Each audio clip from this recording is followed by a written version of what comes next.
Online कक्षा में आपका स्वागत। मैं ओम प्रकाश सोनी, श्री राम गोपाल गाड़ोदिया उच्च प्राथमिक आदर्श विद्या मंदिर, कक्षा सप्तमी, विषय गणित, प्रश्नावली 3.2 जो कि आपके पहले से चली आ रही है। आनंद जी तंवर आपको बहुत ही अच्छे ढंग से पढ़ा रहे हैं। इस प्रश्नावली का नाम है आंकड़ों का प्रबंधन।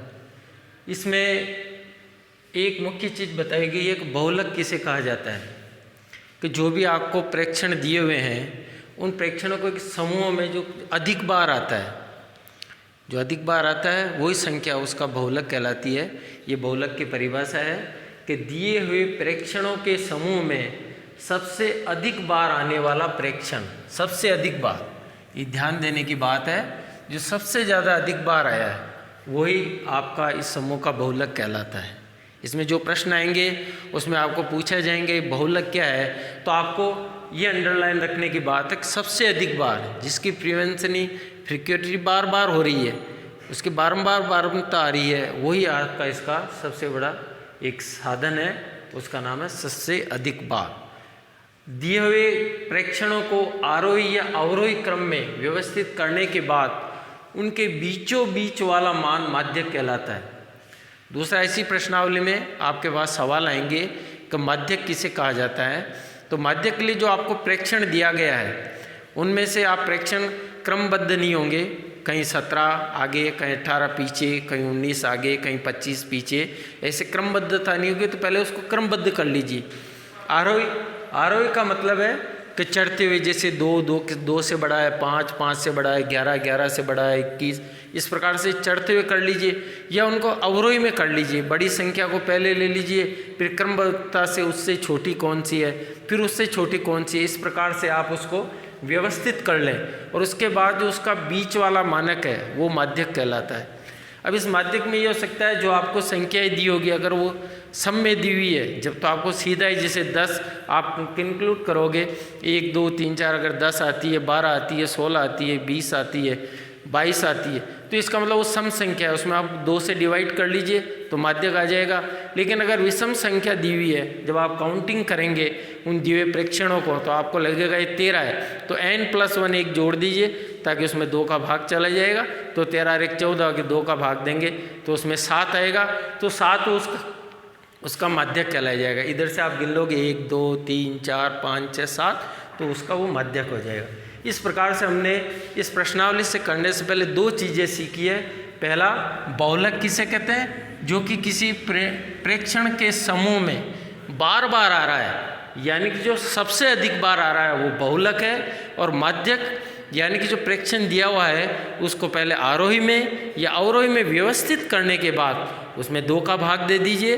अगर विषम संख्या आ रही है तो उसमें 1 जोड़ दीजिए, n+1/2 कर दीजिए, और सम संख्या है तो n/2 करके आप माध्यक ज्ञात कर सकते हैं। आइए, हमने एक उदाहरण लिया है आपके जानकारी के लिए, उसे पढ़ते हैं। निम्नलिखित आंकड़ों का बहुलक और माध्यक ज्ञात कीजिए। दोनों आपको हमने समझा दिया, बहुलक जो कि बार बार आ रहा है और माध्यक जो कि उनमें 2 का डिवाइडेशन करना है। विषम है तो n+1 लगा करके, ये दोनों चीज़ें मैंने आपको यहाँ बता दी है। इसको आपको बार बार दोहराना है, जैसे मेरे को आते हुए मैंने 2-3 बार दोहराया, आप बार बार दोहराओगे, क्योंकि करत करत अभ्यास के जड़मत हो सुजान, रस्सी सिलपट आवत जावत पड़त निशान। एक रस्सी होती है, वो लोहे की शिला, लकड़ी, वो पत्थर की शिला पर भी अगर बार बार चलती है तो वहाँ निशान कर, लोहे पर भी कोई चीज़ बार बार उससे कोमल है वो रगड़ करती है तो लोहे पे भी निशान बना देती है। तो करत करत अभ्यास गणित का विषय है। तो निम्नलिखित आंकड़ों का बहुलक और माध्यक ज्ञात कीजिए। इसमें है, देखो आपको संख्या दी है 24 36 46 17 18 25 35 17 और 16। अब इसमें 2 चीज़ मालूम करना है। एक तो कहा है पहले बहुलक ज्ञात करिए, तो बहुलक का हमने कहा जो अधिक बार आया है, तो आप देख लीजिए अधिक बार कौन सा है। तो आप चाहें तो इसको पहले आरोही क्रम में कर लीजिए या अवरोही में कर लीजिए। हमने इसे आरोही क्रम में किया है, तो हमने बढ़ते हुए क्रम में, आरोही का मतलब बढ़ते हुए, ध्यान रखने की बात है, जिसे हम कहते हैं झंडारोहण। तो झंडारोहण क्या है, वो नीचे से चढ़ाया जाता है 15 अगस्त को, आपको ध्यान रखें, झंडारोहण, आरोहण का मतलब नीचे से ऊपर की तरफ ले जा करके ही उसका हम जो झंडारोहण करते हैं। ऐसे आरोहण का मतलब ऊपर चढ़ना है। तो 16, 17, 18, 24, 25, 35, 36 और 46 इस प्रकार से हमने उसकी क्रमबद्धता बनाई है। 16 सबसे छोटी संख्या है और सबसे बड़ी संख्या इसमें 46 है।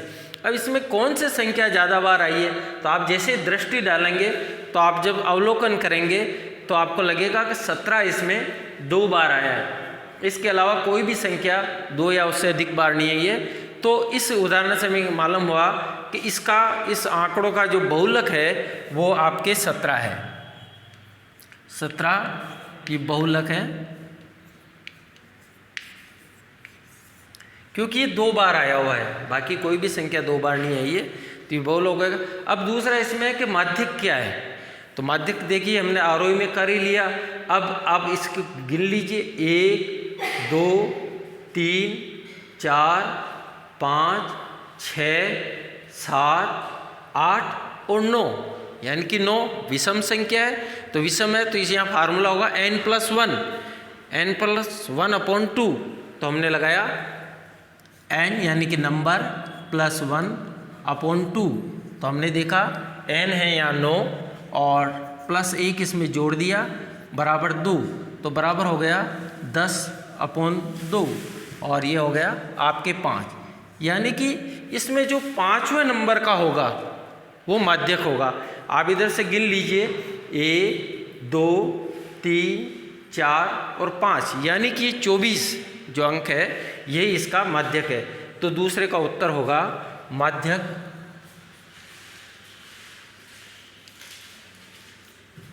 माध्यक 24। ये आपके इसका उत्तर आ गया। इस प्रकार से इस उदाहरण को हमने हल किया है और आप भी इस किताब में बहुत से उदाहरण दिए हैं, उनका बार बार अभ्यास करिए। निश्चित रूप से जब आप बार बार अभ्यास करेंगे तो आपको कुछ सवाल मौखिक ही दृष्टिगत हो जाएंगे और उत्तर भी सरलता से आ जाएगा। इसी के साथ मैं आपको सबको नमस्ते करता हूँ। नमस्ते।